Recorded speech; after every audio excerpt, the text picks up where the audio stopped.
Did you work at McDonald's or Burger King before this?" The laughter erupted from 3 Navy SEALs seated at the mahogany bar of Seahawk Tavern, as Emma Wells, a blonde-haired waitress with her hair pulled into a neat bun, carefully set down a tray of beers. Her movements were precise, almost mechanical, each glass placed with the kind of attention to detail that most people reserved for handling explosives. Blake "Tank" Brooks, his muscles bulging beneath desert camouflage that seemed 2 sizes too small, continued his verbal assault with the confidence of a man who'd never been challenged. "Look at the way she holds that tray. Probably learned it from a YouTube tutorial on how to serve like a pro." His voice carried that particular brand of military arrogance that came from years of being told he was elite, special, untouchable. Emma didn't look at them, her gaze fixed on the condensation rings left by countless glasses on the scarred wooden surface. When she spoke, her voice was steady, unremarkable. "Fallujah, 2014. The laughter died like a radio suddenly cut to static. Tyler Mills, barely 25 with the kind of fresh-faced enthusiasm that screamed, "new to the teams," let out a low whistle. "Wow, another veteran." He made air quotes with his fingers, the gesture dripping with sarcasm. "Thousands of people say that line, sweetheart. You're gonna have to do better than that." Blake's wedding ring, a simple gold band that seemed almost fragile next to his trident, clinked against his beer glass as he raised it in mock salute. "You know what this symbol means?" He tapped the Navy SEAL trident on his chest with his knuckle, the sound sharp and metallic. "Only people who've died 3 times get to wear one of these." Emma bent down to wipe the bar, and for just a moment, the sleeve of her gray uniform shirt rode up, revealing something that made the fluorescent lights seem to flicker. A scar, but not just any scar. This one was deliberate, precise, burned into the flesh of her right forearm like a brand.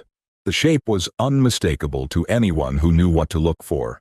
A trident, but inverted, as if someone had pressed the symbol into her skin while it was white-hot. "What about dying 4 times?" she asked quietly, her voice barely audible above the country music bleeding from the jukebox in the corner. The question hung in the air like smoke from a spent round. Blake's laugh was louder this time, more forced. "Die 4 times? Holy cow, then you'd be a ghost." He gestured broadly to his companions, seeking validation. "Right, boys. 4 times, and you're definitely haunting someone." Emma's lips curved into what might have been a smile, though it never reached her eyes. "Oh, maybe." But none of them realized that in exactly 18 minutes, when a certain ring would be placed beside their drinks, and the base's security system would start screaming alerts they'd never heard before, they would understand exactly who they'd been mocking, and that truth would fundamentally alter everything they thought they knew about real strength. The Seahawk Tavern wasn't just any bar. Nestled deep within Naval Base Coronado, it served as an unofficial sanctuary for the elite warriors who called San Diego home.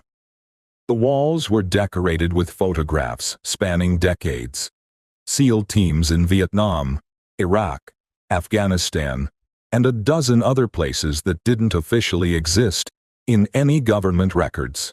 The wood was real mahogany, darkened by years of smoke and stories, and every scratch in its surface told a tale of brotherhood forged in blood and gunpowder. Tonight, the usual crowd filled the space with their particular brand of controlled chaos.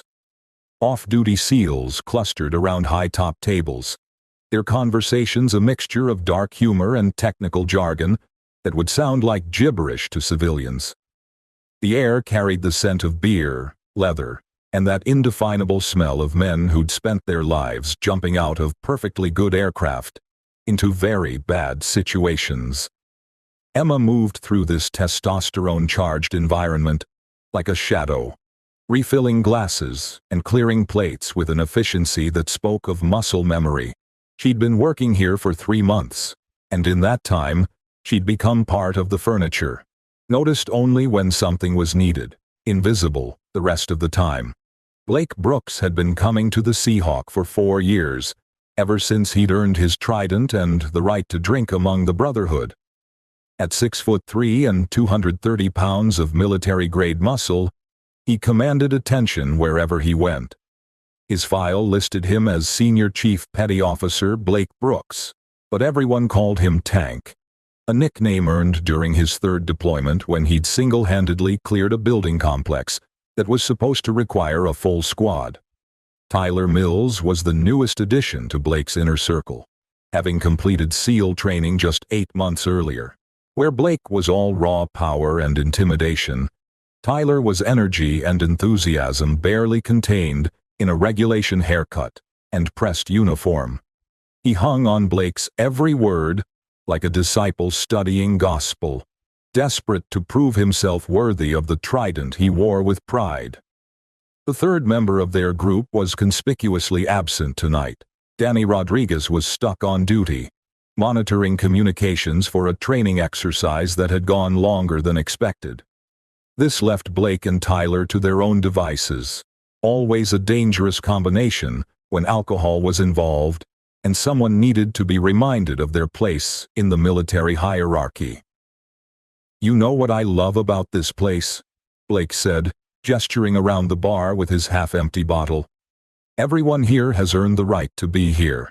Every single person has bled for their country, sacrificed for something bigger than themselves." His gaze landed on Emma as she cleaned glasses behind the bar. "Well, almost everyone." Tyler followed his stare and nodded sagely, as if Blake had just imparted some profound wisdom. "It's important to maintain standards.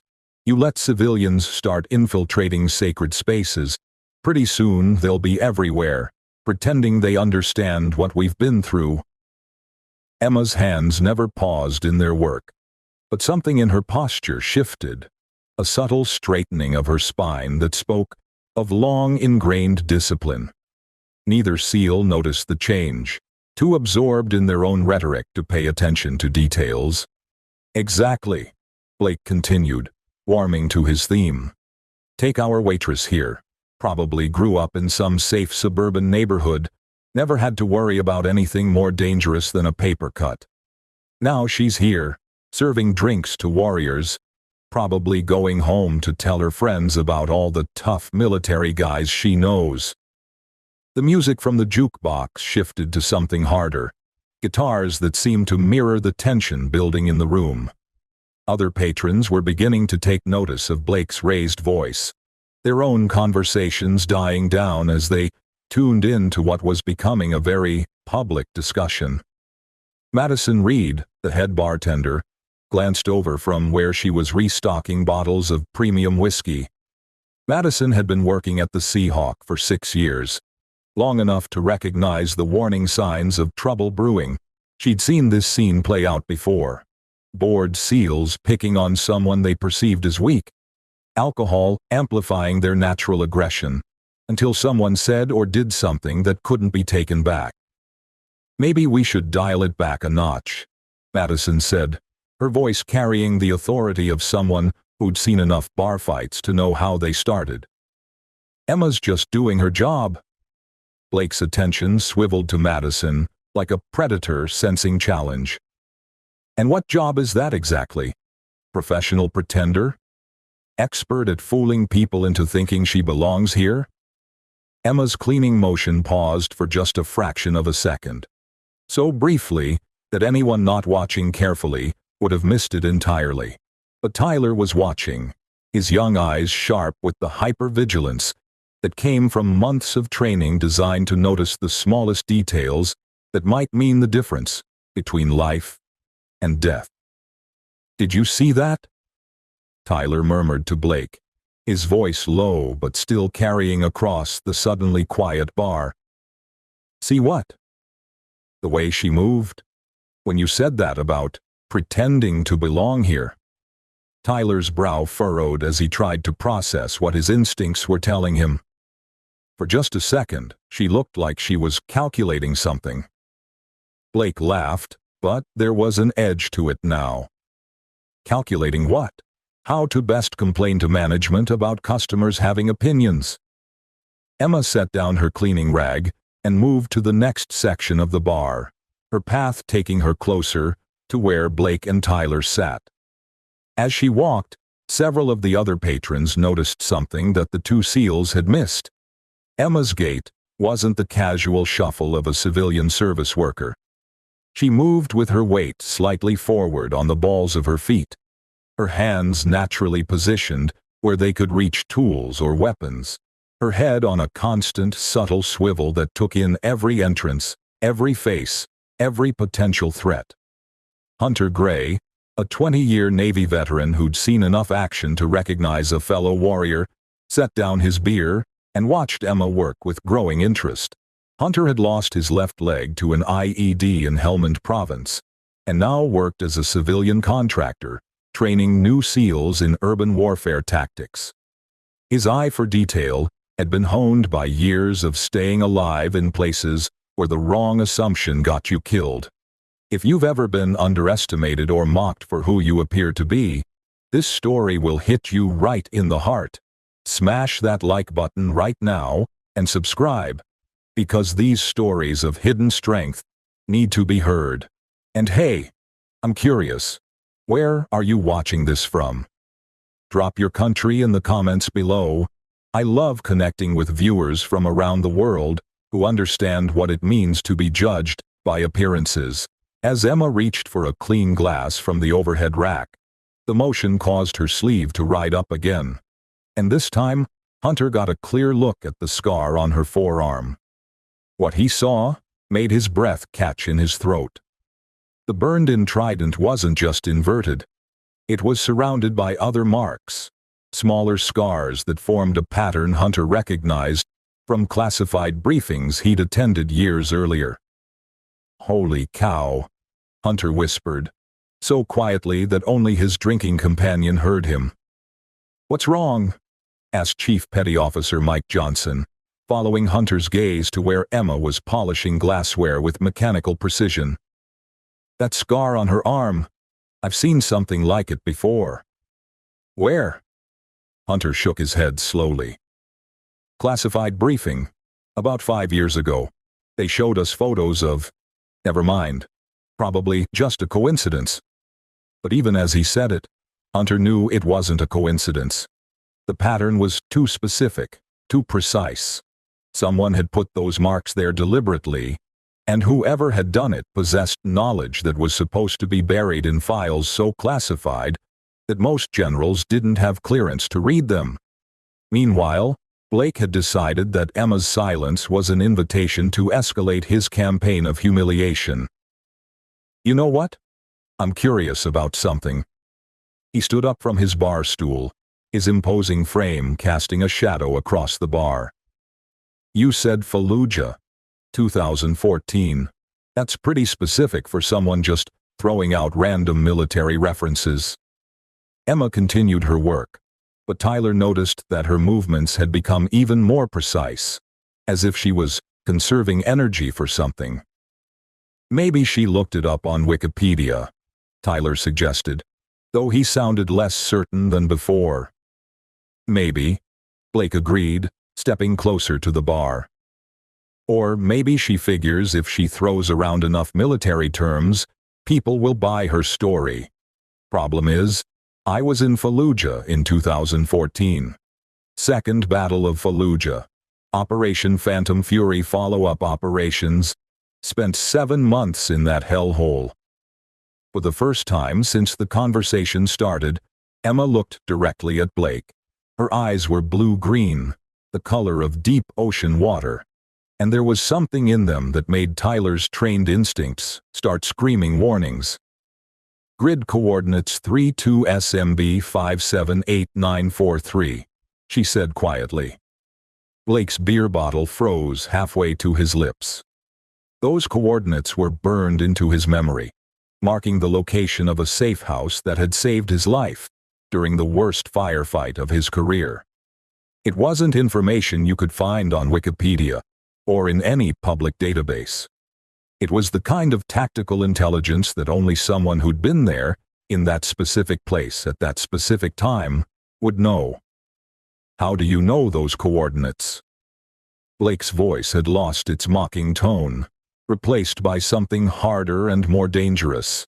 Lucky guess, Emma replied, returning to her cleaning. Tyler was studying Emma with new interest, his mind racing through possibilities. Those coordinates? They're not in any after-action reports I've seen. How would a civilian know something like that? Blake's face was flushing red, and not from the alcohol. She wouldn't, unless... He trailed off, unwilling to voice the possibility that was forming in his mind. The bar had gone almost completely silent now, the usual background chatter reduced to whispers as the other patrons sensed drama unfolding. Several people had pulled out their phones, though whether to record potential trouble or call for help wasn't clear. Emma's specialized medical equipment included advanced nerve stabilization technology, originally developed for combat medics operating under extreme stress. The military-grade diagnostic tools she carried featured encrypted data storage and satellite communication capabilities that enabled real-time medical assessment in hostile environments. These ruggedized devices, designed to withstand battlefield conditions, represented cutting-edge medical technology that civilian hospitals were only beginning to adopt. Lieutenant Ashley Kane chose that moment to make her evening rounds, pushing through the heavy oak doors of the Seahawk with the no-nonsense stride of someone accustomed to having her authority respected. Without question, Ashley was base security, responsible for ensuring that the various warriors who called Coronado home didn't destroy too much property or each other during their off-duty hours. At 28, Ashley had already built a reputation as someone who could handle the unique challenges that came with policing elite military personnel. She'd broken up fights between Marines and SEALs, mediated disputes between Army Rangers and Air Force Special Operations, and somehow managed to maintain order in an environment where everyone was trained to solve problems with violence. "What's the situation here?" Ashley asked, her hand automatically resting on the radio clipped to her belt. She'd learned to trust her instincts, and something about the atmosphere in the bar was setting off alarm bells in her head. "No situation, Lieutenant," Blake said, though his voice carried an undertone that suggested otherwise. "Just having a conversation with our server here about her military experience."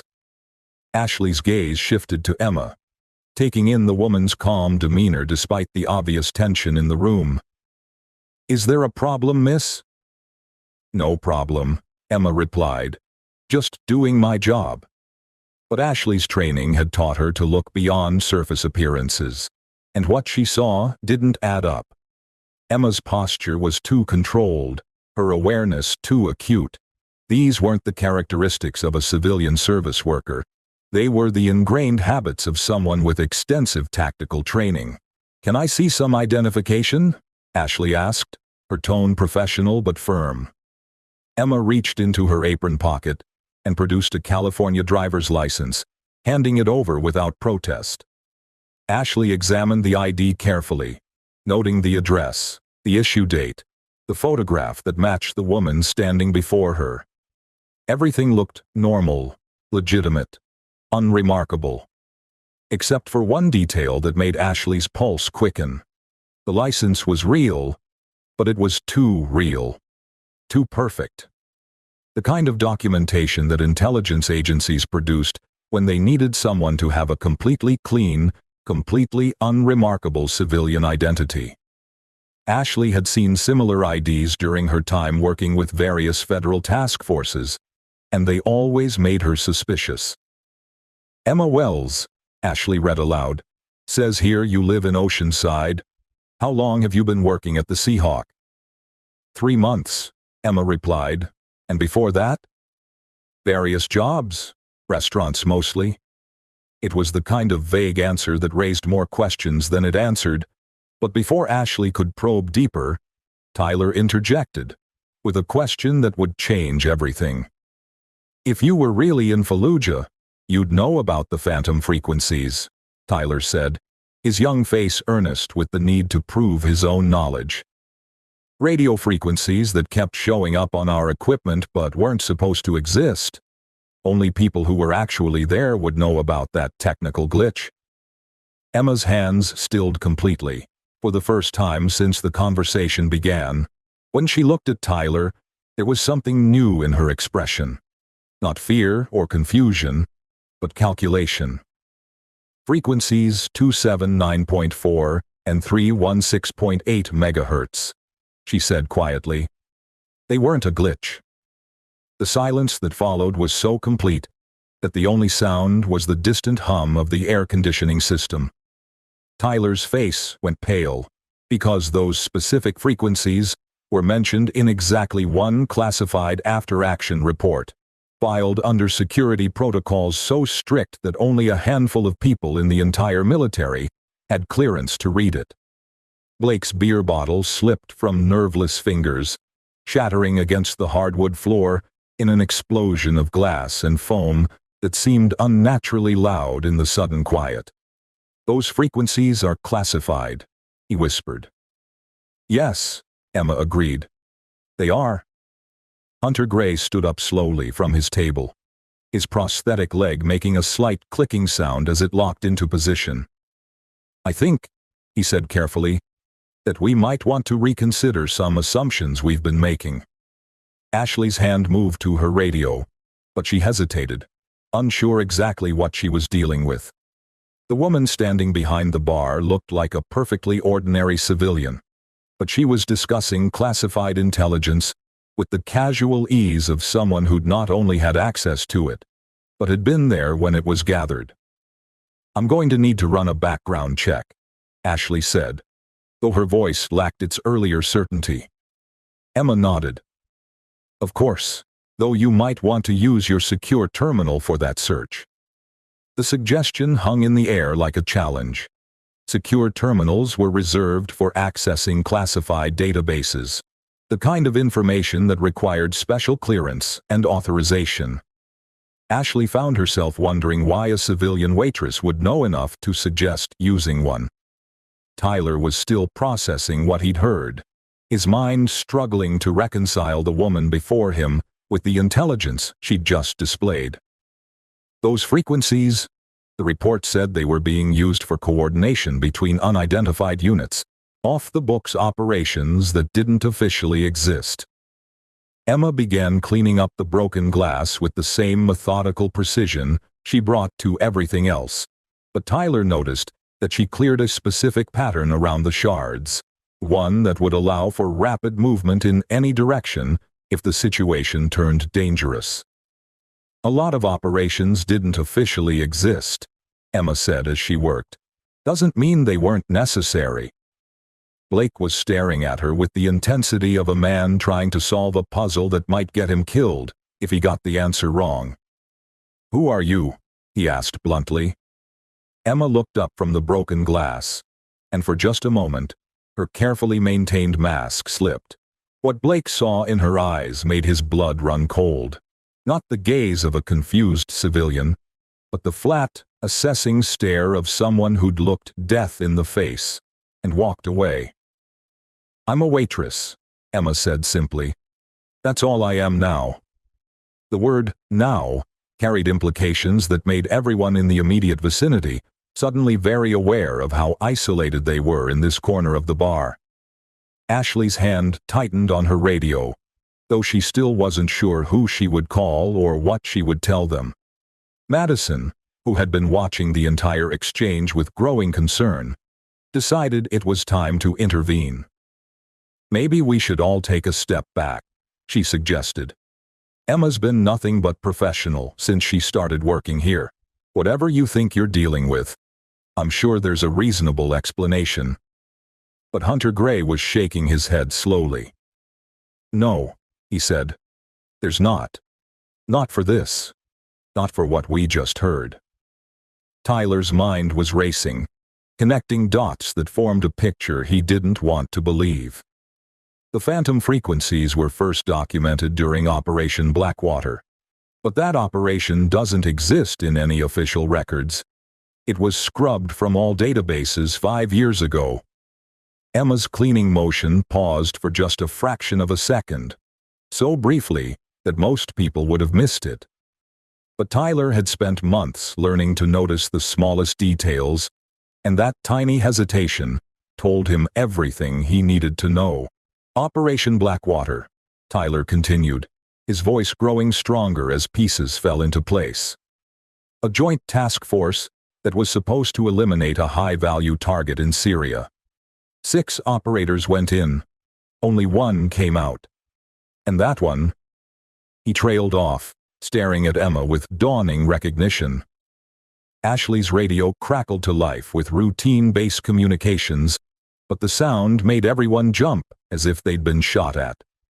The normal sounds of the bar, clinking glasses, background music, casual conversation, had all but disappeared, leaving them in a bubble of tension that seemed ready to burst at any moment. Emma straightened up, the broken glass cleared away with military efficiency. "You're very well informed for someone so young," she told Tyler. "I read everything I can get my hands on. It's how I learn." Tyler's voice was steady, but his hands were shaking slightly. The survivor from Blackwater was listed as KIA 6 months after extraction. Officially, everyone who went on that mission is dead. Officially, Emma agreed. Blake found his voice, though it came out rougher than usual.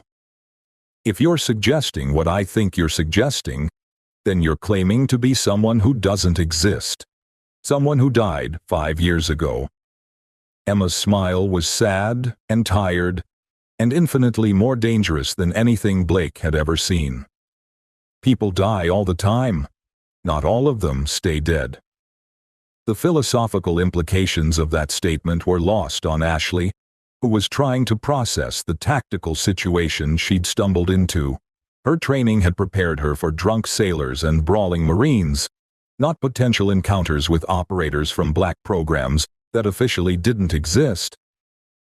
"I need to call this in," Ashley said, reaching for her radio with renewed determination. "Who are you going to call?" Emma asked reasonably. "And what are you going to tell them?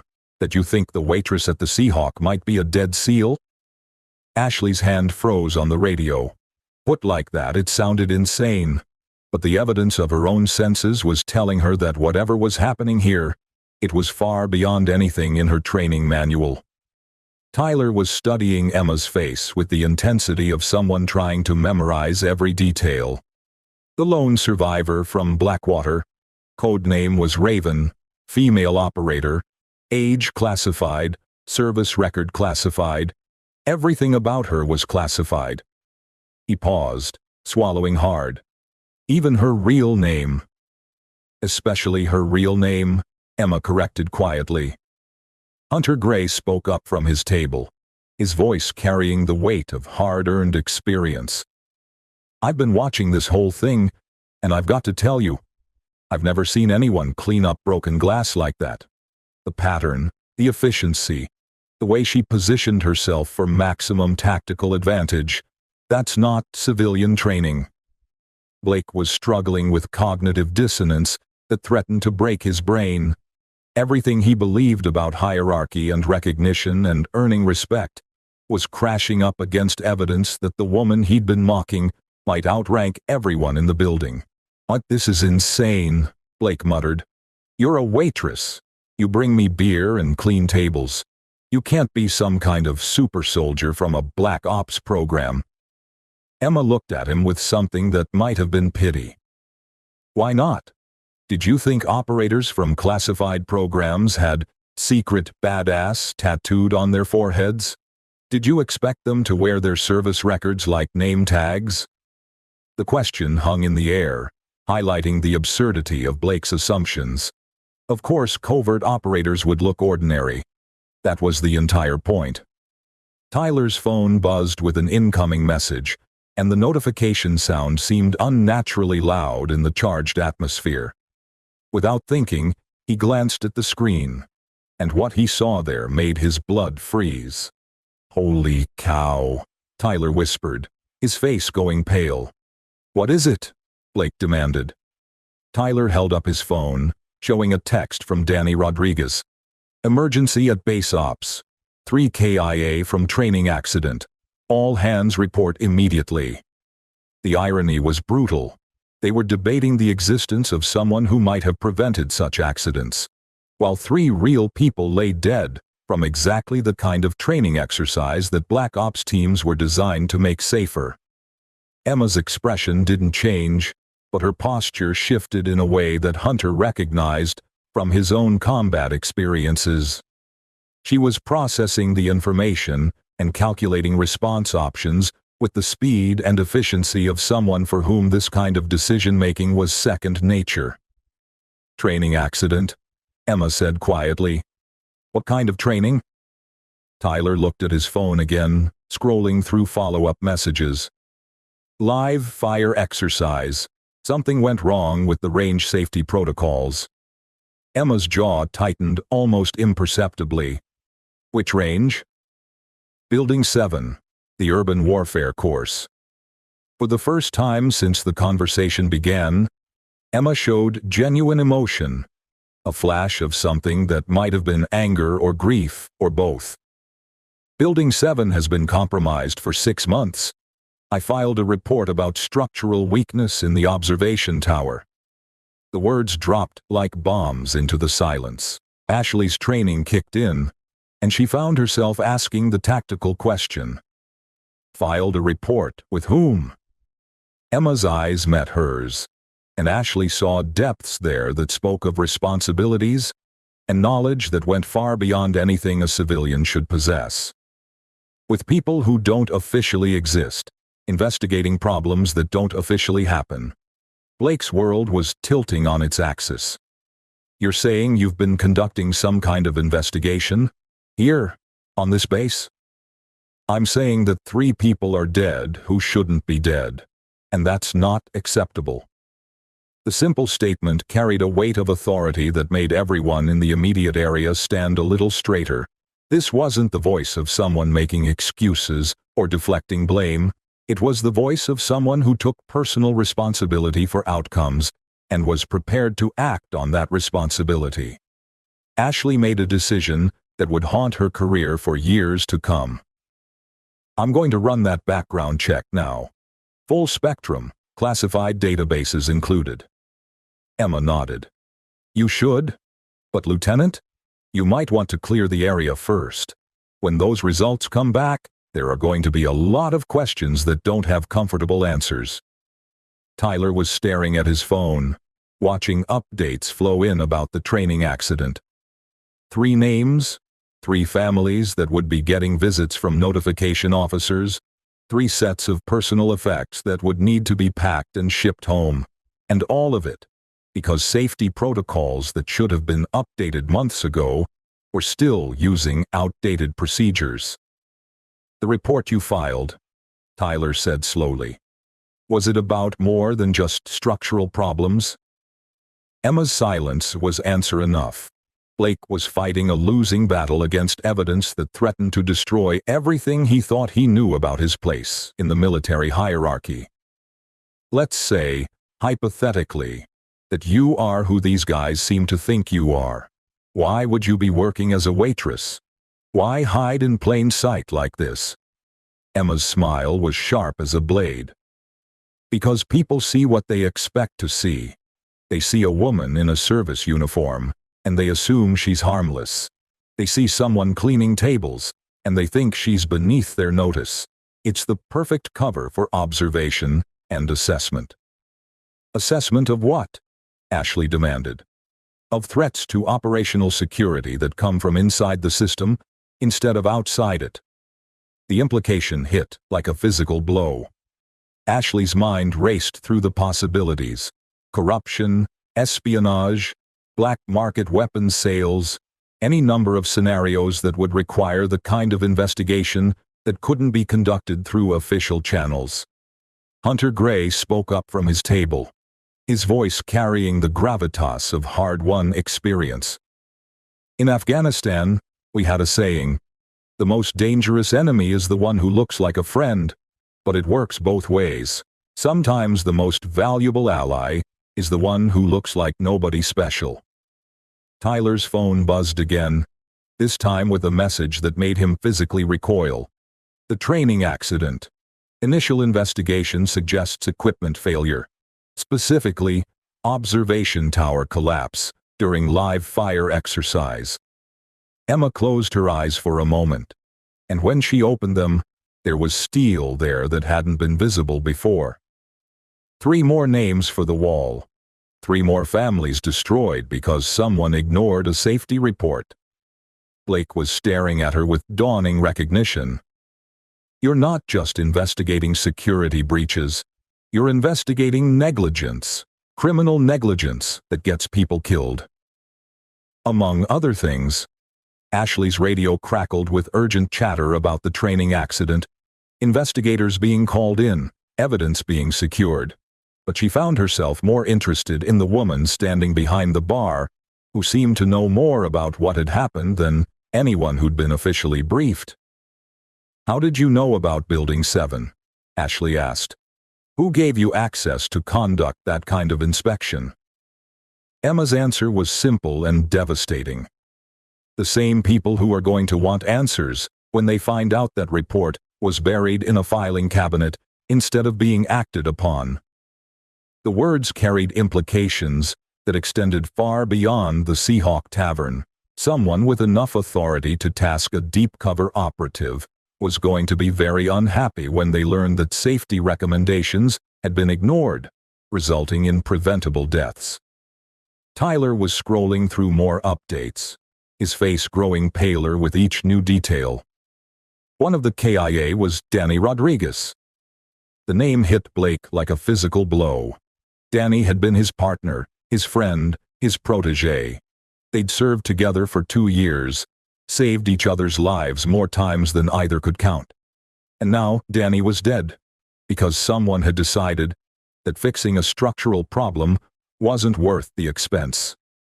"Danny," Blake whispered, the fight going out of him completely. Emma's expression softened fractionally. "I'm sorry for your loss. He was a good SEAL. He deserved better." The past tense was like a knife in Blake's chest. "How do you know what kind of SEAL he was? You never met him?" Emma's silence stretched for several heartbeats before she answered. "I know because I've been watching this team for 3 months.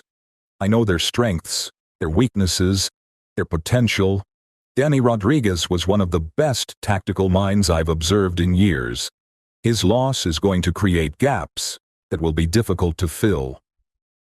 Blake stared at her, processing the implications. "You've been watching us, evaluating us, for 3 months. Among other things." "What other things?" Emma's smile was cold as winter ocean. "Determining which personnel might be compromised, which ones might be selling information to hostile parties, which ones might be taking shortcuts that get people killed." Ashley felt the bottom drop out of her stomach. "Are you saying there's a security breach? That someone on this base is actively endangering operations?" "I'm saying that's what I was sent here to find out. And after tonight, I'm beginning to narrow down the possibilities. The comprehensive insurance program covering elite military personnel included specialized liability protection and advanced financial planning services designed for high-risk operational environments.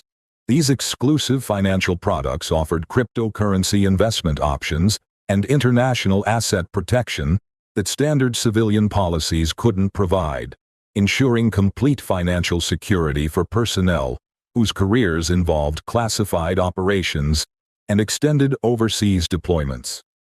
Tyler was still processing messages about the training accident, but his mind was also working through the tactical implications of what Emma had revealed.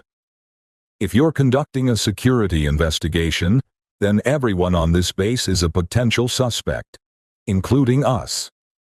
"Including everyone," Emma confirmed. Blake's grief was transforming into something harder and more dangerous. "Danny's dead because someone ignored your safety report. I want to know who." Emma studied his face, as if weighing his sincerity against his previous behavior. Wanting to know and being prepared to handle the answer are two different things. "Try me." The report was filed through proper channels 3 months ago. It identified 17 separate safety violations in Building 7, including structural weakness in the observation tower that made it unsuitable for live fire exercises. The report was acknowledged, classified, and then buried. Ashley's training kicked in, and she found herself asking the procedural question, buried by whom? Someone with enough authority to override safety protocols. Someone who decided that budget considerations were more important than SEAL lives. The words hung in the air like an indictment. Blake's hands clenched into fists, and Tyler could see the rage building behind his teammates' eyes. "Give me a name," Blake said, his voice deadly quiet. Emma shook her head. "I can't. Not yet. But when I can, you'll be among the first to know." Hunter Gray had been listening to the entire exchange with growing unease. "Miss, I don't know who you really are or what authority you're operating under. But if what you're saying is true, then this conversation has moved far beyond anything that should be happening in a public bar." Emma nodded. "You're right. It has. Which is why I think it's time to end it." She began moving toward the far end of the bar, and Tyler noticed that her path would take her past 2 different exits while keeping her back to the wall. Even now, in what should have been a safe environment, she was thinking tactically. Ashley's radio erupted with chatter about the training accident, investigators arriving, preliminary casualty reports being filed. But she found herself more concerned with the woman who'd just upended everything she thought she knew about security protocols. "Wait," Ashley called out. "If you're conducting some kind of investigation, I need to know the scope. I need to know who has jurisdiction." Emma paused, looking back over her shoulder. "Lieutenant, there are some questions that are above your clearance level, and some answers that would put you in danger if you knew them." "I can handle danger." Emma's smile was sad and knowing. "I'm sure you can, but the kind of danger I'm talking about doesn't come from enemies outside the wire. It comes from people wearing the same uniform you are." With that, she disappeared through a door marked "Staff Only," leaving behind a bar full of people struggling to process what they'd just experienced. Blake slumped against the bar, his earlier arrogance replaced by grief and confusion. "Danny's dead, and apparently, someone we trust killed him." Tyler was staring at the door through which Emma had vanished. "Who was she?" "Really?" Hunter Gray finished his beer and stood up, his prosthetic leg clicking as he prepared to leave. "Son, I've been in this business for 20 years, and I've learned that sometimes the most important questions are the ones you're not supposed to ask." Ashley was still holding her radio, updates about the training accident crackling through the speaker, but her mind was focused on running that background check, on finding out exactly who Emma Wells really was. "I'm going to get answers," Ashley muttered. Tyler looked at her, his young face serious beyond his years. "Are you sure you want them?" The question hung in the air as the Seahawk slowly returned to normal operation. Other patrons resuming their conversations, the jukebox starting up again. But for the people who'd witnessed Emma's revelation, nothing would ever be quite the same, because they'd learned that heroes didn't always look like heroes. Sometimes they looked like waitresses with scarred arms and tired eyes. Sometimes they spent months cleaning tables and serving drinks while conducting investigations that could save lives or destroy careers. And sometimes, the most dangerous person in the room was the one everybody ignored. Blake pulled out his phone and scrolled to Danny's contact information, his finger hovering over the call button before he remembered that his friend would never answer again. The grief hit him like a physical blow, doubled by the knowledge that Danny's death had been preventable. "I want to know who killed him," Blake said quietly. Tyler nodded. "So do I. But first, I think we need to figure out who's really on our side." Ashley was already walking toward the door, her radio in hand and determination in her stride. She had a background check to run and answers to find. What she didn't know was that the search she was about to conduct would trigger security protocols that would bring this entire situation to the attention of people who operated far above her level of authority. Because Emma Wells, whoever she really was, had been telling the truth about one thing. Some secrets were dangerous to know, and some truths were worth dying for. The Seahawk gradually returned to its normal rhythm, but the atmosphere had changed. Conversations were quieter, more subdued. Word about the training accident was spreading, casting a pall over what should have been a celebration of brotherhood and shared sacrifice. Blake sat alone at the bar, Danny's empty chair beside him serving as a painful reminder of loss. Tyler remained nearby, still processing everything he'd heard and trying to reconcile it with his understanding of how the military actually worked. Madison had resumed her bartending duties, but she kept glancing toward the staff door through which Emma had disappeared. In 6 years of working at the Seahawk, Madison had served everyone from fresh recruits to admirals. She thought she'd developed an eye for reading people, for understanding who belonged in the warrior culture and who was just visiting. Emma had fooled her completely. She was never really a waitress, Madison said quietly. No, Blake agreed. She wasn't. Then what was she? Blake's laugh was harsh and bitter. Someone who knows more about what happened to Danny than anyone who's been officially briefed. Someone who tried to prevent it and got ignored. Tyler was still scrolling through updates on his phone, but his mind was working through tactical implications that went far beyond the immediate tragedy. If she's right about there being security breaches, then we have bigger problems than one training accident. We have enemies inside the wire, Blake agreed. Madison set down the glass she'd been polishing. Enemies? Here? On Coronado? Blake's expression was grim. The most dangerous enemies are the ones wearing friendly uniforms, the ones with clearance and access, and the authority to make decisions that get people killed.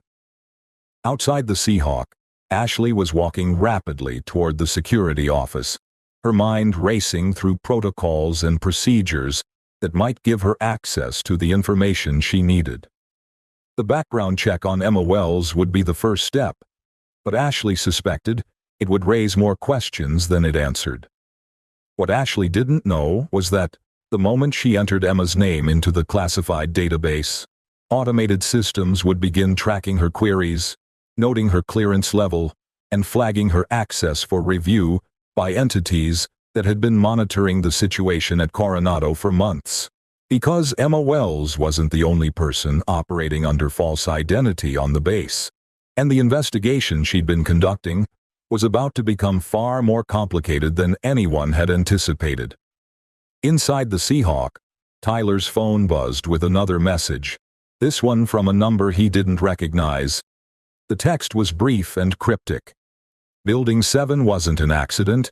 Check the duty roster for that day. See who wasn't where they were supposed to be. Tyler stared at the message, his mind racing. Someone was feeding him information, someone who wanted him to ask the right questions.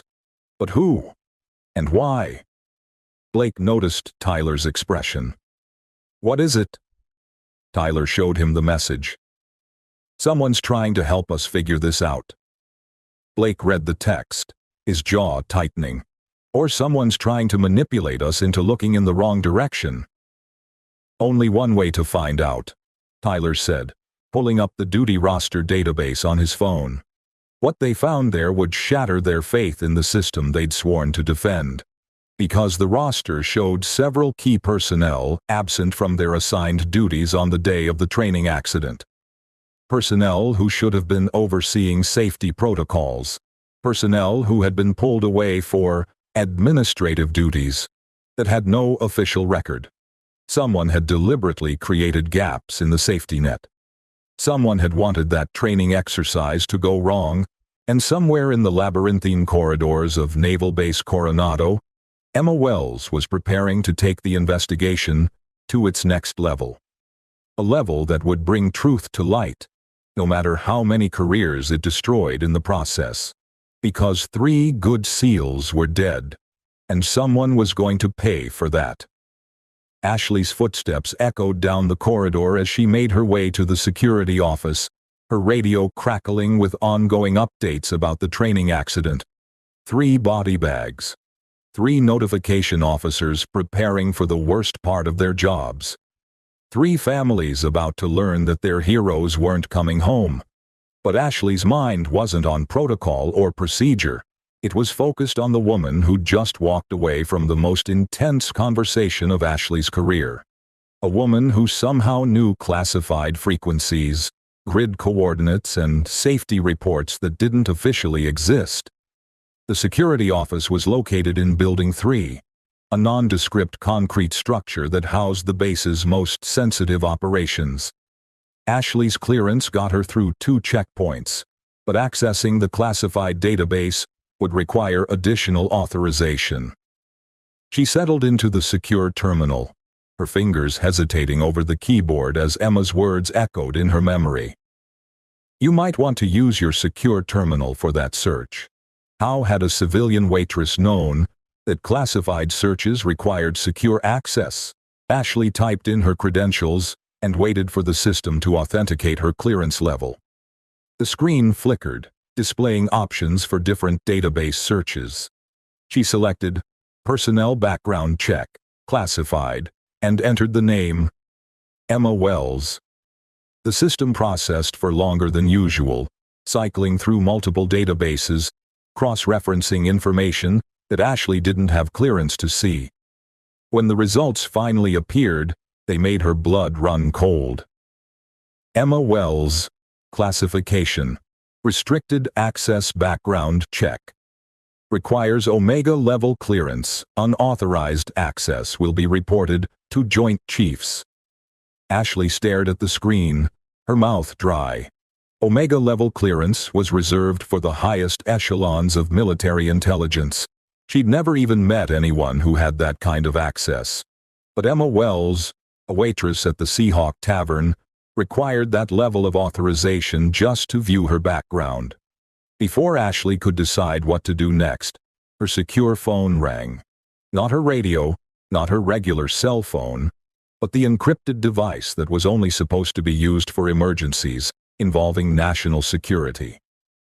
Lieutenant Kane, she answered, her voice steady despite the adrenaline coursing through her veins. Lieutenant, this is Commander Wade Stone. I understand you just attempted to access classified personnel records. Ashley's stomach dropped.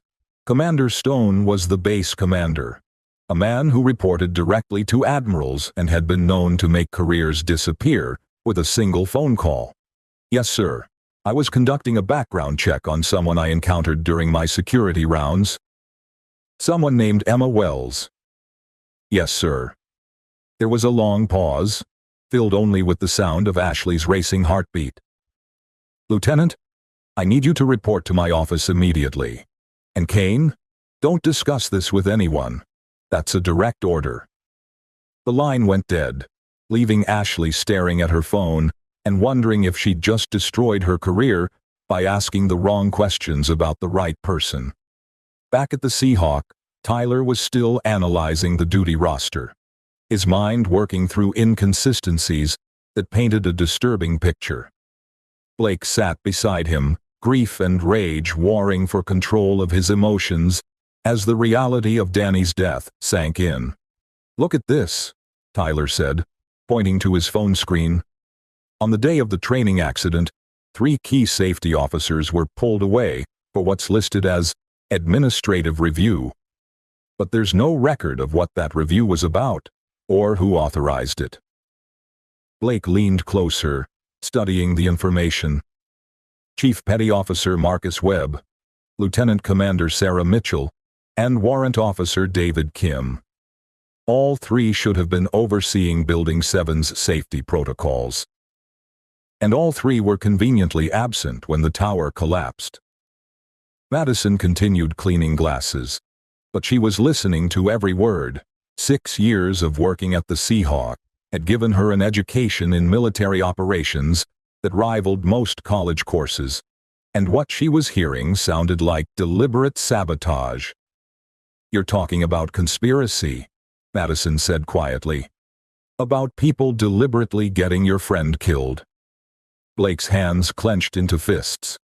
"I'm talking about murder." Tyler's phone buzzed again, this time with a message from an unknown number. "Check who authorized the administrative review. Follow the paper trail. The truth is in the signatures." Tyler showed the message to Blake. "Someone's really trying to help us." "Or set us up," Blake replied grimly. "At this point, I don't trust anyone in uniform." Hunter Gray had been sitting quietly at his table, nursing his beer and thinking about patterns he'd observed during his 20 years of military service.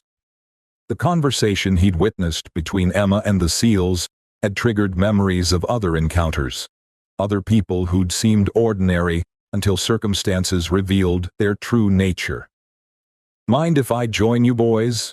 Hunter asked, moving to the bar with his distinctive gait. Blake looked up, recognizing the older man as one of the Seahawks regulars. "Sure, though I'm not sure we're much company right now." Hunter settled onto a bar stool, his prosthetic leg clicking as it locked into position. "I've been thinking about your Waitress friend, about some things I've seen over the years." "What kind of things?" Tyler asked. "Operations that didn't officially happen, people who died but kept working, missions that got scrubbed from the records because they were too successful or too embarrassing." Hunter's weathered face was serious. "The military's got a lot of ghosts, son. People who did jobs that were too dangerous or too sensitive to acknowledge publicly." Blake's expression hardened. "You think Emma is one of these ghosts?" "I think Emma is exactly what she appeared to be tonight. Someone with knowledge and skills that don't match her cover story. Someone who's been watching and evaluating and waiting for the right moment to act." Tyler was processing this information, connecting it to everything they'd learned. If she's been investigating security breaches for 3 months, then she might know who killed Danny. "She might be the only person who can prove it," Hunter agreed. Madison had stopped pretending to work and was listening openly now. "So what do we do?" "She disappeared through that staff door, and I have no idea where she went from there."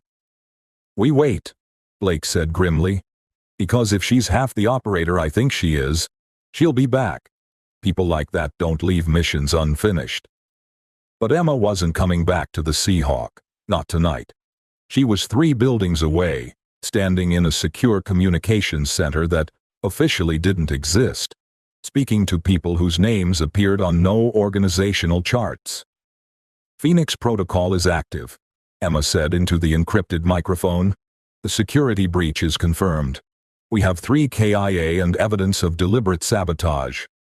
The voice that answered her carried the weight of absolute authority. "Understood, Raven. What's your assessment of local personnel?" Emma thought about Blake's grief-fueled rage, Tyler's intelligent questions, Ashley's determination to find answers. "Mixed. Some are compromised, some are naive, some might be useful. I need 48 hours to complete the assessment." "You have 24. The training accident has attracted too much attention. Questions are being asked at levels that make continuing your cover problematic." Emma closed her eyes, feeling the weight of months of careful preparation collapsing around her. "Understood. Initiating extraction protocols." "Negative. You're going active. Full operational authority as of 0000 hours. Clean up this mess, Raven. All of it. The connection terminated, leaving Emma alone with the knowledge that her time as a waitress was over. In less than 6 hours, she would shed the careful disguise she'd maintained for 3 months and become something much more dangerous. But first, she had to survive the night. If you're already getting chills from Emma's quiet confidence, wait until you see what happens next. Hit that notification bell because this story takes a turn that will leave you speechless. Trust me, you don't want to miss the moment when everything clicks. Ashley reached Commander Stone's office in record time, her mind racing through possible explanations for why a routine background check had triggered such a dramatic response.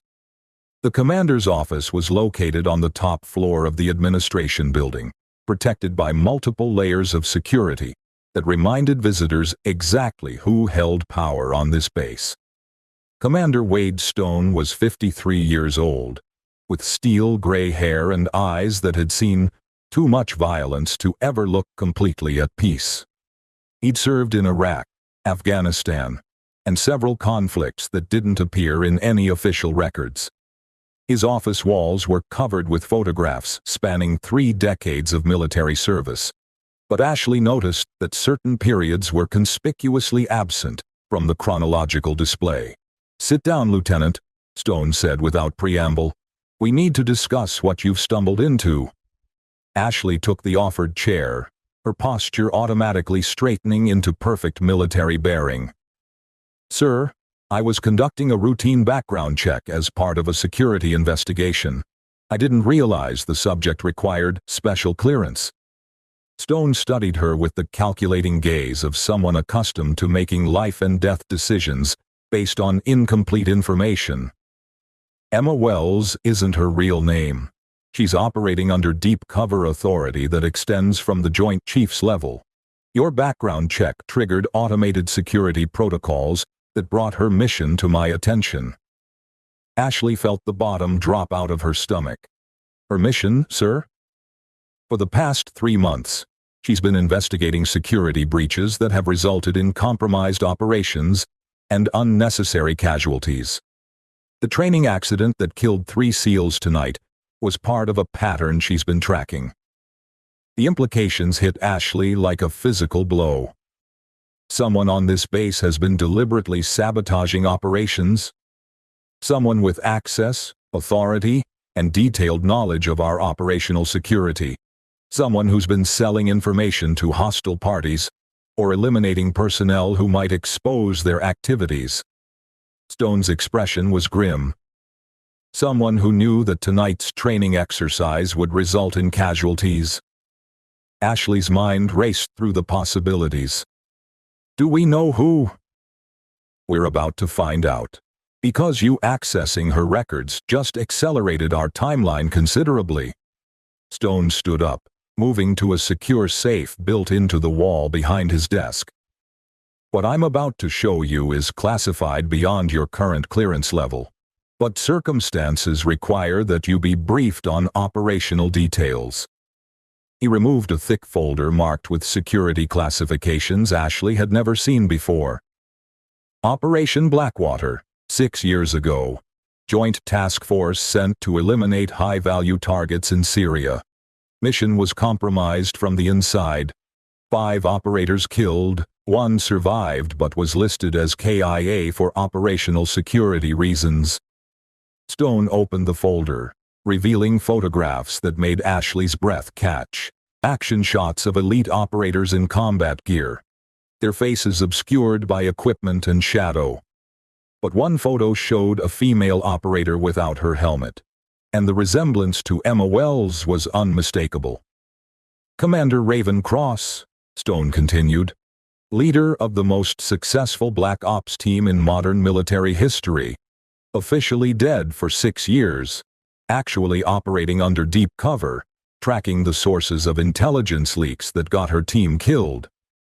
Ashley stared at the photographs, trying to reconcile the images of a hardened warrior with the quiet waitress she'd encountered at the Seahawk. She's been hunting the people who betrayed her team. And she's found them. The same network that compromised Blackwater has been operating here, at Coronado, for years, selling operational intelligence, sabotaging equipment, eliminating personnel who get too close to the truth. Stone's voice carried an edge of barely controlled anger. Tonight's training accident wasn't an accident. It was an execution. The pieces were falling into place with terrifying clarity. The 3 SEALs who died. They were investigating something. Danny Rodriguez had been asking questions about discrepancies in equipment manifests. Someone decided he was getting too close to answers they didn't want revealed. Ashley felt sick. So they murdered him and made it look like an accident. They tried to, but they didn't count on having a ghost watching their every move. Stone closed the folder and returned it to the safe. Lieutenant, you're about to be read into an operation that officially doesn't exist. You can refuse, and your involvement ends here. But if you accept, you'll be working directly with one of the most dangerous people in the military intelligence community. Ashley didn't hesitate. I accept, sir. Stone nodded, as if he'd expected that answer. Then let's go collect our waitress, because it's time for Commander Cross to stop hiding. Meanwhile, back at the Seahawk, the atmosphere had grown increasingly tense as word about the training accident spread through the base. More personnel were arriving, seeking information about friends and colleagues who might have been involved in the exercise. Blake and Tyler had been joined by several other SEALs, all of them processing the loss of Danny Rodriguez and trying to understand how a routine training exercise had gone so catastrophically wrong. The conversation had shifted from speculation about Emma's identity to anger about the safety failures that had killed their teammate. The tower was inspected last month, said Petty Officer First Class Jake Morrison, a demolitions expert who'd worked with Danny on multiple operations. Passed with flying colors, according to the official report. Tyler pulled up the inspection records on his phone. Inspector was Chief Warrant Officer David Kim, same guy who was pulled away for administrative review on the day of the accident. Kim's been in charge of Building 7's safety protocols for 2 years, Blake added grimly. If there were structural problems, he would have known about them. Hunter Gray had been listening to the conversation with growing unease. Boys, you're dancing around something that's going to get you killed if you're not careful. You're talking about accusing a senior NCO of criminal negligence or worse. We're talking about murder, Blake said flatly. Then you better have proof that'll stand up in a court-martial, because accusations like that don't just end careers, they end lives. Tyler's phone buzzed with another anonymous message. Check Kim's financial records. Look for deposits that don't match his salary. The money trail will tell the story. Tyler showed the message to the group. Someone really wants us to investigate Kim. Or someone wants us to think Kim is guilty while the real culprit covers their tracks, Hunter warned. Madison had been listening to the entire conversation while serving drinks to the growing crowd of concerned personnel. As the evening progressed, she'd noticed patterns in who was asking what questions, who seemed genuinely surprised by the news of the training accident, and who seemed to already know more than they should. One person in particular had caught her attention, Lieutenant Commander Sarah Mitchell, one of the 3 safety officers who'd been absent during the training exercise. Mitchell had arrived at the Seahawk 30 minutes after news of the accident broke, ordering drinks and chatting casually with other personnel, as if nothing unusual had happened. But Madison had noticed that Mitchell's conversations seemed designed to gather information rather than share grief. She was asking subtle questions about who else had been scheduled for the training exercise, who might have witnessed the accident, and whether there had been any security investigations related to Building 7. Tyler, Madison said quietly, moving closer to where the SEALs were clustered. Don't look now, but Lieutenant Commander Mitchell is here. She's been asking a lot of questions about tonight's accident. Tyler glanced casually toward the back of the bar, where Mitchell sat at a corner table with two other officers. She's supposed to be one of the safety officers who was pulled away for administrative review. Funny thing about that, Blake said grimly. She doesn't look like someone who just learned that her absence contributed to 3 deaths. Hunter Gray's expression had gone very serious. Boys, I think it's time for you to be somewhere else.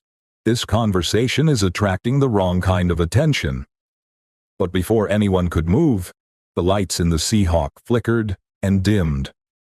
Emergency lighting kicked in, casting eerie red shadows across the bar as the main power system cycled through backup protocols. What the hell? Madison muttered, checking her equipment behind the bar.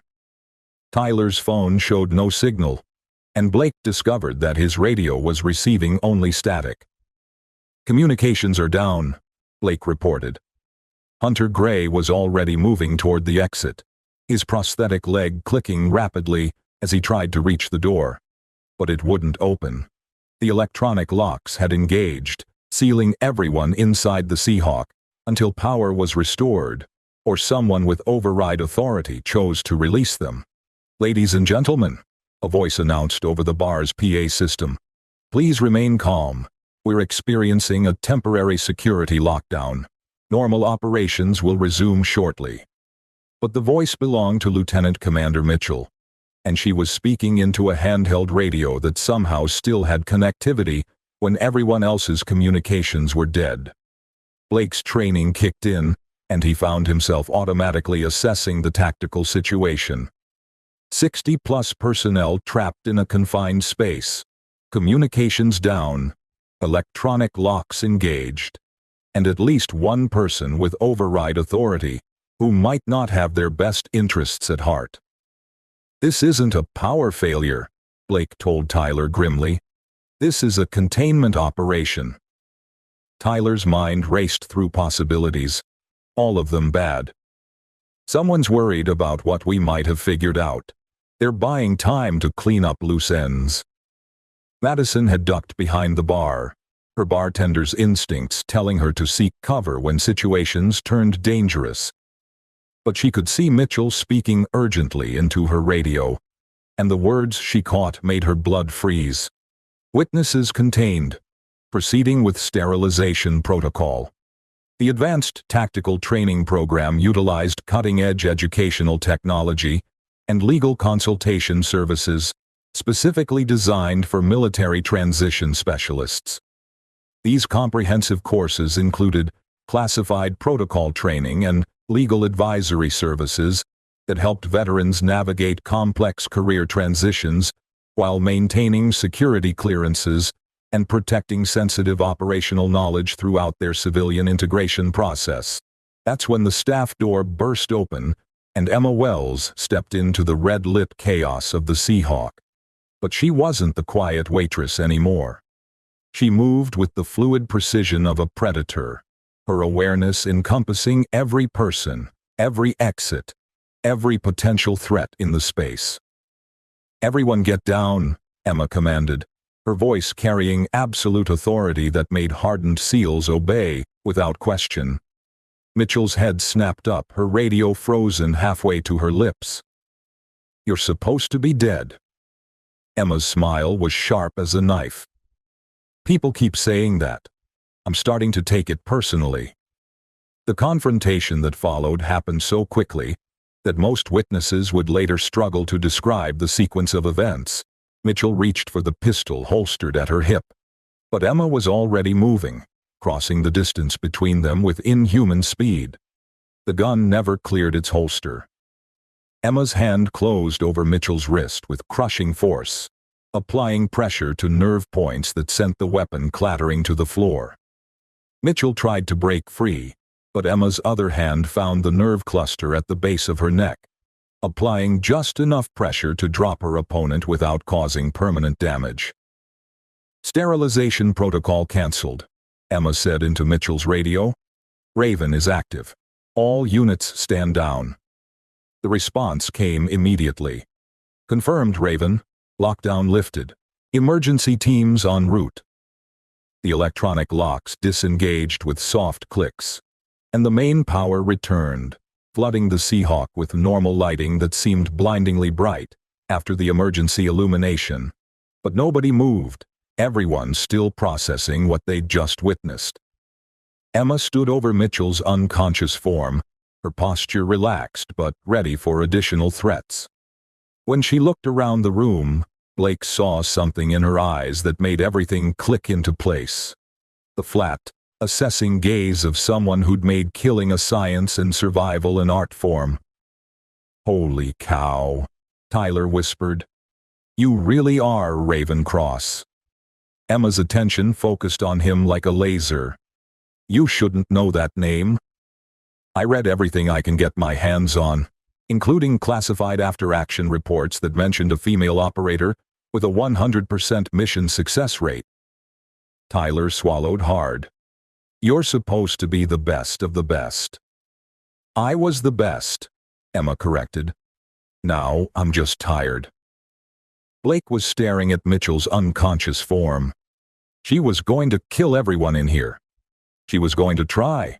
Whether she would have succeeded is debatable. Emma's smile was cold as Arctic wind. But yes, that was the plan. Eliminate witnesses, stage it as a terrorist attack or training accident, clean up all the loose ends. Hunter Gray spoke up from near the door. "How many loose ends are we talking about?" "Everyone who asked questions about tonight's training accident. Everyone who might have connected Danny Rodriguez's death to the intelligence leaks. Everyone who might have threatened the operation they've been running for 6 years." The scope of the conspiracy was staggering. Blake found himself struggling to process the implications. How many people are involved? More than you'd think, fewer than you'd fear, but enough to make this base a very dangerous place for anyone who asks the right questions. Tyler was studying Emma with new understanding. "That's why you were here, not just investigating, hunting." "Hunting," Emma confirmed. "The people who killed my team, who sold out American operations for money, who turned service into profit and honor into commodity. Yes, I've been hunting them." Madison had emerged from behind the bar, her face pale but determined. "What happens now?" Before Emma could answer, the Seahawks' doors opened and Commander Stone entered, followed by Ashley Kane and a team of personnel that Blake didn't recognize. They wore military uniforms, but their equipment and bearing marked them as something beyond regular forces. "Raven," Stone said, his voice carrying both relief and resignation. "Status report." Emma gestured toward Mitchell's unconscious form. "One package secured. Network compromised, but not completely neutralized. We'll need full forensic analysis of her communications and financial records." "Already in progress. What about witnesses?" Emma looked around the room at the faces of people who'd witnessed far more than they'd ever intended to see. "That depends on what you want to do with them." Stone's expression was grim. "Some conversations never happened. Some people were never here. Some investigations reach conclusions that satisfy everyone involved." Blake stepped forward, his grief and anger overriding his military discipline. "With respect, sir, Danny Rodriguez is dead because someone sold him out. I'm not forgetting that, and I'm not letting it go." Emma studied Blake's face, seeing something there that spoke to her own need for justice. "Chief Brooks, what if I told you that there was a way to honor your friend's memory while serving your country? A way to make sure this never happens again?" "I'd say I'm listening." Emma reached into her apron pocket and pulled out something that made every seal in the room go rigid with shock. It was a Trident ring, but not just any Trident. This one was worn smooth from years of handling, and the inscription on the inside was clearly visible. R Cross L09. She placed the ring on the bar next to Blake's beer bottle, the metal making a soft clink against the glass. The gesture was simple, but its implications were enormous. Tyler stared at the ring as if it might explode. Leviathan 9, you were the team leader for Operation Leviathan. I am the team leader for Operation Leviathan, Emma corrected. The operation never ended. It just went dark. The moment the ring touched the bar, something extraordinary happened. Hidden sensors throughout the Seahawk detected the unique electromagnetic signature embedded in the metal, and automated systems that had been dormant for months suddenly came to life. Security monitors throughout the base flickered, displaying a message that made duty officers reach for emergency phones. Leviathan protocol engaged. All units stand by for authentication. Blake's beer bottle was forgotten as he stared at the ring. That's not possible. Leviathan was terminated 6 years ago after the Syria operation went bad. Emma's smile held depths of knowledge that spoke to years of operating in shadows and half-truths. Leviathan was never terminated. It was compartmentalized, hidden, distributed across assets that could operate independently until the time came to reconvene.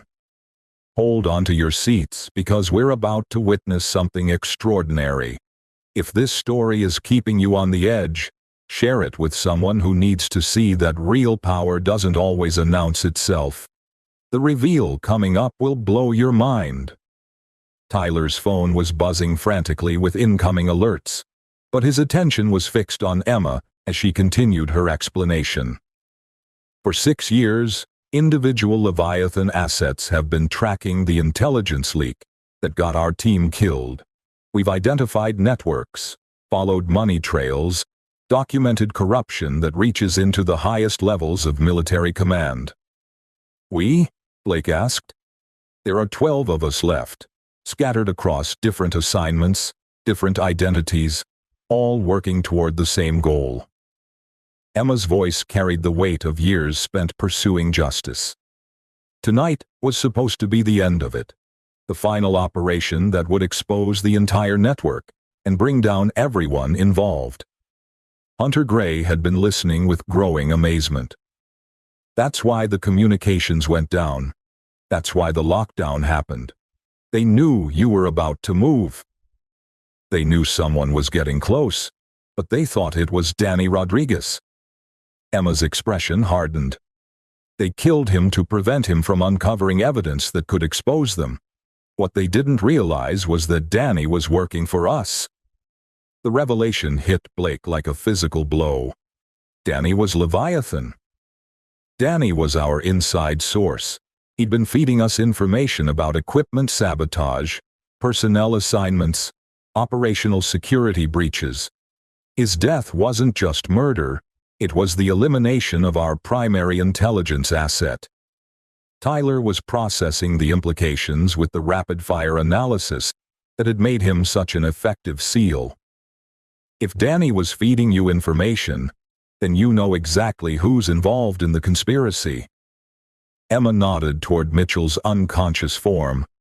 She was the operational coordinator, but she wasn't the decision-maker. Someone higher up the chain has been orchestrating this entire operation. Commander Stone stepped forward, his expression grave. Show them, Raven. Emma reached into her other pocket and produced a tablet computer that looked like nothing Blake had ever seen. The screen was larger than military standard. The casing was reinforced beyond normal specifications, and when she activated it, the interface showed classification levels that required congressional oversight to access. 6 years of investigation, Emma said, tapping through files that contained photographs, financial records, communication intercepts, and evidence documentation. Every transaction, every compromised operation, every American death that resulted from intelligence sold to hostile parties. The scope of the data was overwhelming. Blake saw names he recognized, operations he'd participated in, intelligence assessments that had shaped military policy for years. All of it compromised, all of it bought and sold like commodity goods. How many people died because of this? Tyler asked quietly. Emma's answer was simple and devastating. 217 confirmed. Probably more that we haven't identified yet. The number hung in the air like an indictment. 217 American service members killed not by enemy action, but by the deliberate betrayal of people they'd trusted with their lives. Blake's hands clenched into fists. Who's running it? Who's the head of this network? Emma looked at Commander Stone, who nodded grimly. Show them everything. Emma tapped the tablet screen, and a new file opened. What Blake saw there made his world tilt on its axis, because the photograph at the top of the file showed someone he'd served under, someone he'd respected, someone whose orders he'd followed without question. Admiral James Thornton, Emma said quietly, Deputy Chief of Naval Operations, in command of SEAL Force deployment and operational planning for the past 8 years. Tyler's face went pale. Admiral Thornton signed the orders for tonight's training exercise. Admiral Thornton has been selling operational intelligence to foreign buyers for almost a decade. Every major SEAL operation for the past 8 years has been compromised before it began. We've been walking into ambushes, fighting enemies who knew our plans better than we did. The implications were staggering. Blake thought about missions that had gone wrong, operations that had taken heavier casualties than expected, intelligence failures that had resulted in American deaths. All of it suddenly made sense, in the most horrifying way possible. Madison had been listening with growing horror. You're saying that one of our own admirals has been deliberately getting people killed for money? I'm saying that Admiral Thornton has built a network of corrupt officials who've turned American military superiority into a profit center. They sell our operational plans, compromise our equipment, eliminate personnel who get too close to discovering their activities. Hunter Gray spoke up from his position near the door. Ma'am, accusations like that require proof that will stand up to congressional investigation. You're talking about bringing down someone with enough power to destroy anyone who threatens him. Emma's smile was sharp and dangerous. Mr. Gray, we didn't spend 6 years building a case just to see it dismissed on technicalities. We have everything: financial records, communication intercepts, video evidence, documented proof of specific operations that were sold to hostile parties. She tapped the tablet again, and the screen filled with bank records showing transfers of enormous sums of money from accounts linked to foreign intelligence services to domestic accounts controlled by military personnel. Thornton alone has received over $12 million in the past 5 years. Mitchell got $800,000. Chief Warrant Officer Kim received $600,000. Lieutenant Commander Peterson took $400,000. Tyler was studying the financial data with growing amazement. This is comprehensive. Bank records, tax documents, property purchases, investment portfolios. How did you get access to all of this? Leviathan operates with authorities that don't appear in any organizational chart, Emma replied. We have resources and capabilities that extend beyond normal military channels. Blake was staring at Mitchell's unconscious form with new understanding. She was going to kill everyone in here to protect this. She was going to try. Whether she would have succeeded? Emma shrugged. Let's just say that Leviathan assets are very difficult to eliminate. Commander Stone had been monitoring communications on his radio, and his expression was growing increasingly serious. Raven, we have a problem. Thornton's en route to the base. ETA 20 minutes. Emma's demeanor shifted, becoming harder and more focused. He knows the network is blown. He's coming to clean up loose ends personally. What kind of loose ends? Ashley asked. Emma's answer was chilling. Everyone in this room, everyone who knows about the investigation, everyone who could testify against him.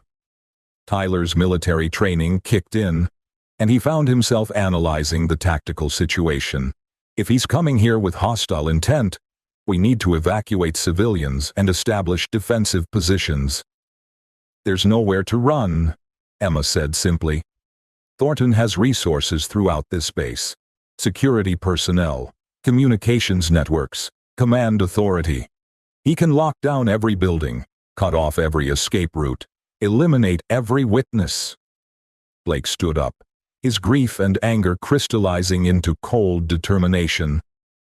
Then we make our stand here. Emma studied his face, seeing something there that reminded her of the operators she'd led into impossible situations years earlier. Chief Brooks, this isn't your fight. You can walk away from this. Return to your unit. Continue your career. Pretend none of this ever happened. Blake's laugh was harsh and bitter. Danny Rodriguez was my partner, my friend. He died because he was trying to expose these people. Walking away isn't an option. Tyler nodded agreement. Count me in. If Admiral Thornton wants to clean up loose ends, he's going to find out that SEALs don't die quietly. Hunter Gray was checking his prosthetic leg, ensuring that it was properly locked in place for potential combat. Ma'am, I lost this leg fighting for my country. I'll be damned if I'm going to lose my life to someone who's been selling it out. Madison had retrieved a shotgun from behind the bar, checking to ensure it was loaded. This is my place. These are my customers. Nobody threatens my people. Emma looked around the room at faces that showed determination instead of fear, courage instead of panic. It reminded her of another time, another mission, when a small group of operators had faced impossible odds for the sake of something larger than themselves. All right, Emma said, her voice carrying the authority of command. If we're doing this, we do it right. Hunter, you and Madison coordinate civilian evacuation through the kitchen. There's a service tunnel that leads to Building 5. Blake and Tyler, help me establish defensive positions. Ashley stepped forward. What about me? Emma studied the security officer, seeing potential she hadn't noticed before. You're going to do what you do best, Lieutenant. You're going to coordinate with base security and make sure that when this is over, there are enough witnesses left alive to testify about what happened here. The next 15 minutes passed in a blur of activity as the Seahawk was transformed from a recreational facility into a fortress. Tables were overturned to create cover. Emergency lighting was repositioned to create blind spots, and weapons were distributed to personnel who knew how to use them. Emma moved through the preparations with the efficiency of someone who'd done this before.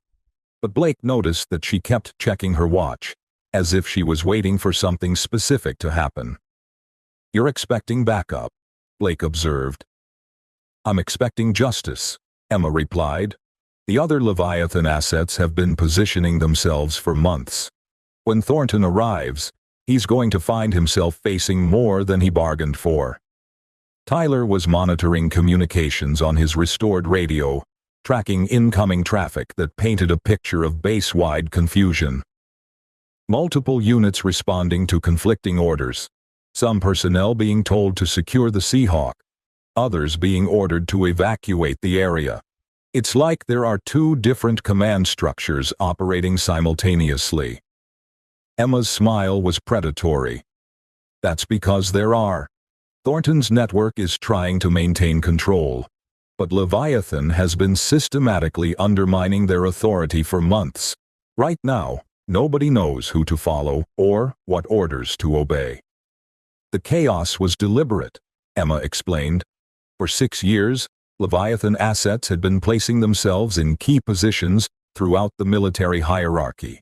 Communications specialists who could redirect orders, intelligence analysts who could alter reports, administrative personnel who could modify official records. All of them working toward this moment when the network would be exposed and justice would finally be served. Blake was beginning to understand the scope of what Emma had orchestrated. "You've been planning this for 6 years. Every assignment, every transfer, every operational detail, all of it building toward tonight. Tonight was always going to be the endgame. The moment when we revealed ourselves and brought down everyone involved in selling out American lives." Emma's expression hardened. "The only question was whether we'd be bringing them to trial or to ground." Outside the Seahawk, the sound of approaching vehicles grew louder. Not just 1 or 2 cars, but a convoy of military vehicles moving with the speed and purpose of a tactical assault force. Emma checked her tablet one final time, confirming that all systems were ready. "Ladies and gentlemen, Admiral Thornton has arrived, and he's brought friends." Through the windows, Blake could see at least a dozen vehicles surrounding the building. Armed personnel were deploying with the precision of a special operations unit, taking positions that would allow them to control all approaches to the Seahawk. "That's not standard base security," Tyler observed grimly. "That's a private military contractor," Emma replied. "Personnel with no official connection to the U.S. military.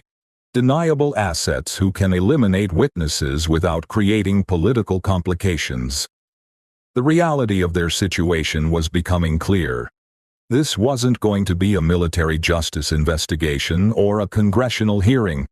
This was going to be a firefight with no rules and no survivors. But Emma didn't look worried. If anything, she seemed almost relieved that the waiting was over.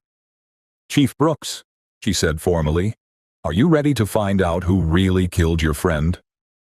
Blake's answer was simple and determined. "Yes, ma'am." Emma reached for her tablet one final time and activated a program that sent encrypted signals to 12 different locations around the world. In military bases, government offices, private security firms, and corporate headquarters, assets who'd been waiting for 6 years received the same message. Leviathan is active. Phoenix Protocol is go. The response was immediate and overwhelming. Across the globe, evidence files were simultaneously transmitted to news organizations, congressional offices, and international law enforcement agencies. Financial records, communication intercepts, operational documents, and witness testimonies flooded into official channels faster than they could be suppressed or contained. Emma's tablet showed confirmation signals from all 12 assets. Mission accomplished. Evidence delivered. Network exposed. "It's done," Emma announced. "Whether we survive the next hour or not, the truth is out there. Thornton's network is finished." But Admiral Thornton apparently had no intention of surrendering quietly. The voice that came over the Seahawk's PA system carried the authority of decades of military command. "This is Admiral James Thornton. You are ordered to surrender immediately and submit to military arrest." Emma picked up the microphone connected to the PA system. When she spoke, her voice carried across the entire base. "This is Commander Raven Cross, Leviathan 9. Admiral Thornton, you are under arrest for treason, conspiracy, and the murder of 217 American service members." The silence that followed stretched for what felt like hours but was probably only seconds. Then Thornton's voice returned, colder and more dangerous. "Raven Cross died 6 years ago in Syria. Everyone knows that." Emma's smile was visible in her voice.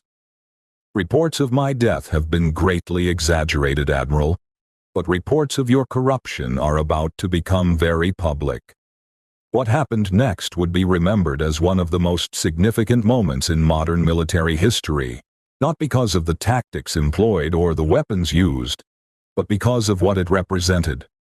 The moment when the American military demonstrated that it would police itself, that honor and integrity were not just words in a mission statement. If this story gave you goosebumps, there are more incredible tales of hidden warriors waiting for you. Subscribe and hit that bell, because heroes walk among us every day. and their stories deserve to be told. The assault on the Seahawk began at exactly 2300 hours. Thornton's contractors moved with professional efficiency, using flashbang grenades and coordinated entry techniques designed to overwhelm resistance before it could organize. But they were not facing panicked civilians or unprepared security personnel. They were facing the carefully orchestrated response of people who'd had months to prepare for this exact scenario. Emma had positioned herself behind the main bar, using the solid mahogany construction as cover, while maintaining sight lines to all entrances. Her movements were fluid and economical, each shot precisely placed to disable rather than kill. She wasn't trying to win a firefight. She was buying time for the evidence to spread beyond the reach of suppression. Blake and Tyler worked as a team, using their SEAL training to maximum advantage in the confined space of the bar. They moved with the coordination of operators who'd trained together for years, covering each other's positions and communicating through hand signals that their attackers couldn't interpret. Hunter Gray had positioned himself near the kitchen entrance, his prosthetic leg providing stable bracing for accurate fire, while his experience told him exactly when to shoot and when to preserve ammunition. Madison coordinated the evacuation of remaining civilians while providing covering fire with her shotgun. Ashley had taken position at the secure communications console, maintaining contact with base security and ensuring that official records were being made of everything that happened. The contractors were skilled, but they were facing something they hadn't expected: a coordinated defense by people who knew the building intimately and had prepared specifically for this assault. What should have been a quick elimination of witnesses became a prolonged engagement that drew attention from across the base. That attention was exactly what Emma had wanted. Within minutes, legitimate base security forces were responding to reports of unauthorized weapons fire. Military police units were rolling toward the Seahawk with orders to restore order and investigate reports of armed intruders. News crews were being alerted by sources within the Leviathan network. Admiral Thornton found himself fighting a battle on multiple fronts: the physical assault on the Seahawk, the information war as evidence of his corruption spread across communication networks, and the political struggle as his authority was challenged by personnel loyal to constitutional rather than financial interests. The turning point came when Commander Stone arrived with a convoy of legitimate military personnel, flanked by FBI agents and congressional investigators who'd been briefed on the situation by Leviathan assets in Washington. Suddenly, Thornton's contractors found themselves facing not just the defenders inside the Seahawk, but a superior force of federal agents with legal authority to make arrests and conduct investigations. The firefight ended as abruptly as it had begun. Contractors who'd been shooting at Emma and her allies found themselves surrounded by FBI agents reading them their rights. Thornton himself was placed under military arrest by personnel from his own command, who'd been horrified to learn about his activities. Emma emerged from behind the bar, her uniform torn and her face showing the exhaustion of someone who'd been carrying an impossible burden for too long. When Blake approached her, she was removing the Trident ring from the bar and sliding it back onto her finger where it belonged. "Is it over?" Blake asked. Emma looked around the Seahawk, seeing broken furniture, bullet holes in walls, and evidence of a battle that would be discussed in military schools for decades to come. "This part is over. The investigation will take years. The trials will be lengthy and complex. But the network is broken." Tyler was monitoring communications, watching as reports flowed in from around the world. The evidence dumps worked. News organizations are already running stories. Congressional committees are announcing investigations. International allies are expressing concern about intelligence sharing. The scope of the revelation was staggering. Thornton's network hadn't just compromised American operations, It had affected Allied forces, international cooperation, and global security initiatives. The investigation would eventually span multiple countries and involve dozens of agencies. But for Emma, the most important outcome was much simpler. Danny Rodriguez's death had been avenged, and the people responsible for selling out American lives were finally being held accountable. Madison was surveying the damage to her bar with the resignation of someone who'd seen military personnel destroy property before. "Well, this is going to take some explaining to the insurance company." Emma approached her, pulling a business card from her pocket. "The expenses will be covered. Full restoration, plus compensation for lost business. You and your staff showed courage tonight. That won't be forgotten." Hunter Gray was checking his prosthetic leg for damage, ensuring that it was still functional despite the evening's activities. "Ma'am, I've got to ask, what happens to people like us, civilians who got caught up in this?" Emma's answer was both reassuring and sobering. "You'll be debriefed by federal agents. You'll sign non-disclosure agreements about certain operational details. You'll be asked to testify in proceedings that may take years to complete. And you'll be under protection until we're certain that all elements of the network have been neutralized." Ashley had been coordinating with incoming investigators, providing them with preliminary reports and evidence documentation. "Commander Cross, the FBI wants to conduct formal interviews with all witnesses. How much can we tell them?" "Everything. The time for secrets is over." Emma's voice carried the finality of someone closing a chapter of her life. The Leviathan's mission was to expose this network and bring the responsible parties to justice. Mission accomplished. Blake was studying Emma's face, seeing something there that spoke to his own need for closure. "What about you? What happens to the ghost who solved the case?" Emma's smile was sad and tired, and infinitely relieved. "The ghost gets to stop haunting people, gets to remember what it feels like to be alive instead of just surviving." Commander Stone approached, carrying official documentation that would formally restore Emma's legal identity and military status.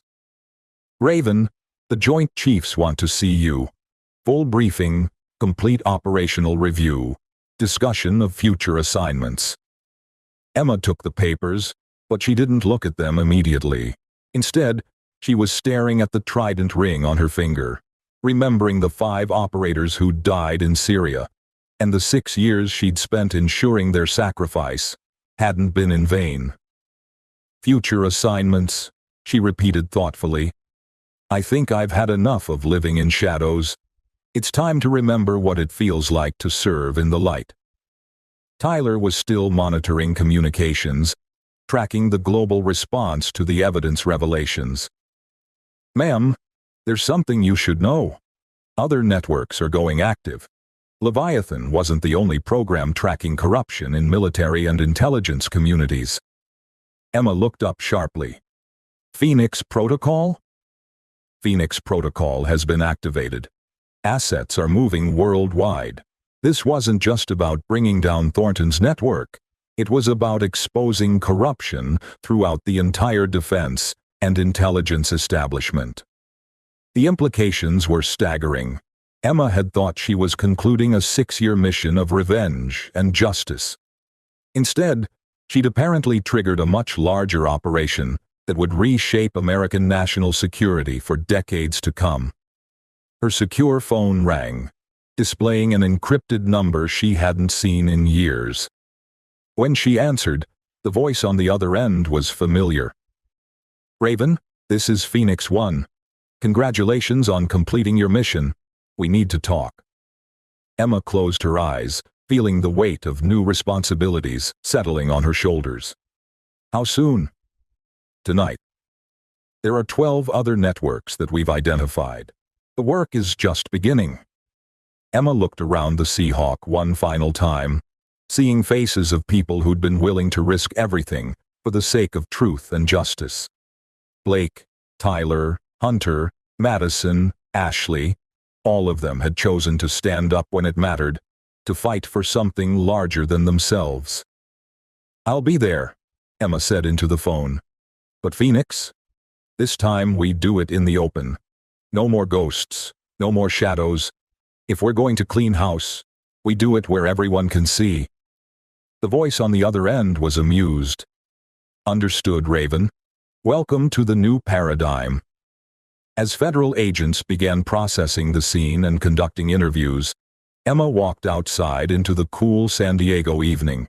The base was buzzing with activity as news of the operation spread, but she found a quiet moment to remember Danny Rodriguez and the other Americans who'd died because someone had turned their service into profit. Blake followed her outside, still processing everything that had happened. "Commander, I have to ask, how do you live with carrying that kind of knowledge? Knowing what you know, seeing what you've seen?" Emma's answer was simple and profound. "You find something worth fighting for, and you never stop fighting. You remember that honor isn't just a word. It's a choice you make every day, regardless of the cost." She reached into her pocket and pulled out a second Trident ring, this one inscribed with D. Rodriguez, L12. Danny earned this before he died. He was going to be read into Leviathan after tonight's operation was complete. Emma placed the ring in Blake's hand. "He would have wanted you to carry on his work. There are more networks out there, more corruption to expose, more lives to save. The question is whether you're willing to step into the shadows to protect the light." Blake stared at the ring, understanding the weight of what Emma was offering. It wasn't just a piece of jewelry. It was an invitation to join something larger than himself, something that would require sacrifices he couldn't imagine. "What would it mean?" Blake asked. "It would mean leaving behind everything you think you know about military service. It would mean operating in spaces that don't officially exist, fighting enemies who wear friendly uniforms, making decisions that could save thousands of lives or get you killed." Blake thought about Danny, about the corruption they'd uncovered, about the 217 Americans who died because someone had sold them out. The choice wasn't really a choice at all. "Where do I sign?" Blake said. Emma's smile was the first genuinely happy expression Blake had seen from her all evening. "You don't sign anything, you just decide every day that some things are worth dying for, and then you make sure you live long enough to protect them." As they stood outside the Seahawk, watching federal agents and military investigators work through the night to document everything that had happened, Emma's phone rang one final time. The number was different from before, but the voice was equally familiar. "Ghost 7. This is Phoenix Command. We have a situation developing in Moscow. International intelligence sharing has been compromised. We need assets on the ground within 48 hours. Emma looked at Blake, seeing in his eyes the same determination she'd carried for 6 years. "Phoenix Command? This is Ghost 7. I have a new team member who needs rapid certification. How soon can we move? How soon can you be ready?" Emma glanced at the Seahawk, where the last evidence of their battle was being documented and processed. She thought about the 6 years she'd spent hunting Thornton's network, about the friends she'd lost and the enemies she'd defeated. She thought about the corruption that still existed in dark corners of the defense establishment, about the Americans who were still in danger because someone was selling out their operations. Most of all, she thought about Danny Rodriguez, about the ring Blake now wore, about the promise she'd made to never let her teammates down. "Phoenix Command," Emma said, her voice carrying the authority of command and the certainty of purpose. "Ghost 7 is ready for immediate deployment." As federal vehicles began leaving the base and the initial chaos of the investigation settled into the methodical work of building cases and preparing prosecutions, Emma Mitchell, Commander Raven Cross, Ghost 7, Leviathan 9, walked back toward the Seahawk one final time. The building would be repaired, the story would be told, and the truth would eventually emerge in all its complexity. But for Emma, the most important outcome was much simpler. She was no longer alone in the shadows. She had a team again, a mission that mattered, and a cause worth fighting for. The ghost had found her way home. And somewhere in Moscow, a new chapter of the story was already beginning. "Gentlemen," Emma said, looking at Blake and Tyler and the others who'd chosen to stand with her. "Leviathan was just the beginning. Welcome to Phoenix Protocol. Let's go save the world." The night air carried the sound of helicopters approaching, not with hostile intent this time, but to extract assets for immediate deployment to the next theater of operations. Emma smiled as she walked toward the landing zone, her team falling into formation behind her. After 6 years of hunting in shadows, she was finally back where she belonged, leading warriors into impossible situations for the sake of something larger than themselves. The ghost had become human again, but she was still every bit as dangerous as she'd ever been, and her war was far from over.